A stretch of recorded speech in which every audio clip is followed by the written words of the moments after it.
Oh, Han, andito ka na pala. Kumain ka na ba? Oo, tapos na ako kumain. Saan ka kumain? Nagsaing pa naman ako ng marami. Han, sorry. Ba't ka nagsusuri?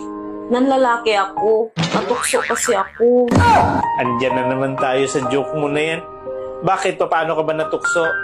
Dinala niya kasi ako sa bahay niya. Huwag mo ako i-good time dahil hindi ako maniniwala sa'yo. Oo nga, hindi kita ginugood time. Totoo yun. Ako ba mapapaniwala mo? Alam na alam ko kung gaano ka kabait sa akin eh. Kitang-kita sa mukha mo yung pagsisinungaling. Ba't ayaw mo maniwala na may lalaki ako? At dinala niya ako sa bahay nila? Paano ako maniwala sa'yo? Ay nakita ko sa hotel kayo pumasok, hindi sa bahay nila. Akala mo maluloko mo ako ha?